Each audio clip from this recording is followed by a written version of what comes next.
In the 1930s, a young man turned a hobby of woodworking into a passion for building wooden boats. Bill Greenwood was seeking a livelihood during the Depression years and established the Greenwood Canoe Company in Vancouver. He became a master craftsman, setting high standards for his watercraft. His wood and canvas canoes were soon sought after. This is the story of a Greenwood canoe, from the time it was built on the banks of the Fraser River until it found a new home at the Canadian Canoe Museum 50 years later. During the 1960s, Lauren and May Brown purchased a number of Greenwood canoes for Camp Decca Boys Camp in British Columbia. In 1966, the Browns ordered a limited edition, 17-foot, sportsman model from Bill Greenwood. And the following year, this canoe was part of the centenary journey, traveling 700 kilometers down the upper Fraser River. After closure of Camp Decca in 1976, Greg and Suzanne Brown took possession of the 17-foot Greenwood canoe. Greg had a passion for canoeing and an interest in how the canoe was central to the development of our country. Most of the first people living in what we call Canada created watercraft ideally suited for traveling on the network of lakes and rivers which span the continent. The demand for beaver pelts in Europe in the 17th century resulted in fur traders adopting the canoe as their main mode of transport for the next 250 years. In 1979, we retraced the voyageurs' fur trade route from northern Saskatchewan to Montreal with our Greenwood canoe. This 4-month trip was the first of thousands of kilometers of collaboration between a superb watercraft and a couple of modern-day explorers. We moved to Ontario in 1981 and enjoyed many trips with our Greenwood canoe on Georgian Bay, surrounding rivers, and Lake Superior. Our canoe always served us well.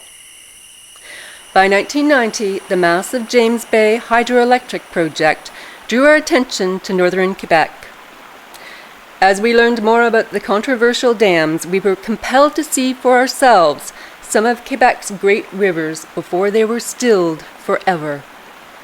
That inimitable feeling that develops during a long journey by canoe was an experience we were anxious to repeat. So in 1992, we prepared for an expedition from our home in southern Ontario to Hudson Bay. Our canoe took us among the thousands of islands on Georgian Bay, up and down rivers and across beaver ponds. The canoe was portaged around waterfalls and through the underbrush of the boreal forest. We crossed the height of land and witnessed the birth of one of the great rivers flowing into James Bay. Feeling the river grow in strength and volume over hundreds of kilometers created a kinship between us and the river.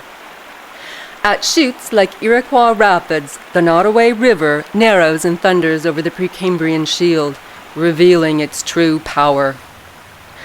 Our route took us north along the tidal flats of James Bay. The open waters of Hudson Bay meant days windbound, and we used this time exploring the land. In early August, we reached the mouth of the Great Whale River, the convergence of the Cree homeland to the south and the Inuit territory to the north, and end of our trip. It was a remarkable 100-day journey, and we felt regret as we lifted our canoe out of the water for the last time. We had developed a strong desire to continue this adventure and see more of the land to the north and the people who live there.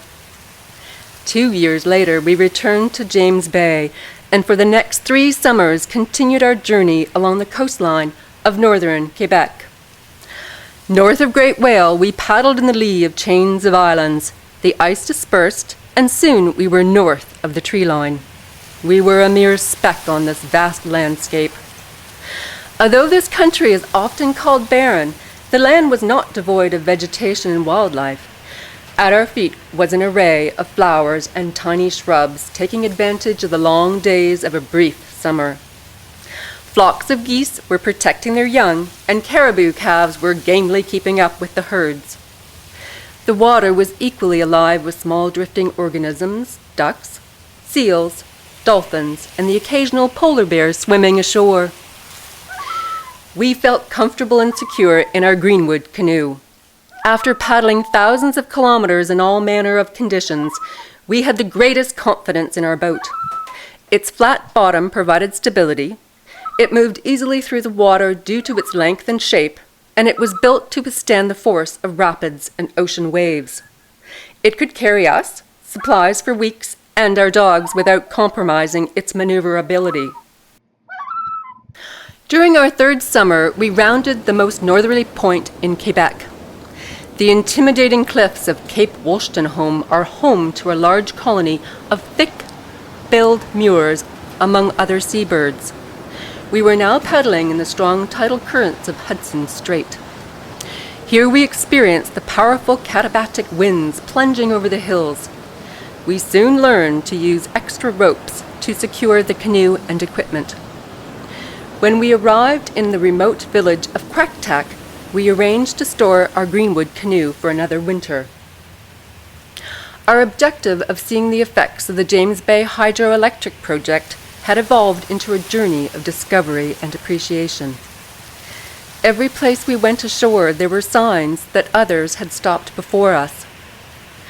Possibly the first inhabitants in their kayaks, the Norsemen sailing across the Atlantic, or Inuit families. When we returned to Quactac in early July 1996, Hudson Strait was still frozen. We used our canoe as a toboggan on the patches of snow or converted it to a cart, pulling it across the tundra hummocks. For a week we traveled overland to Ungava Bay, where the ice was breaking up with the winds and tides.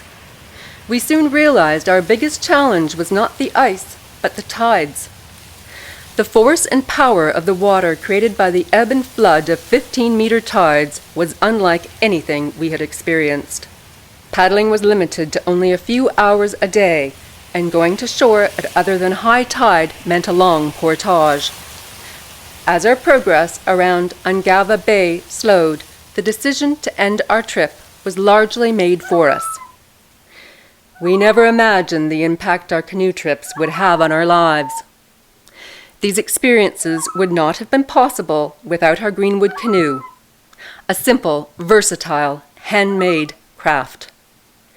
We are grateful this exceptional canoe now has a home where it will be preserved and its stories told.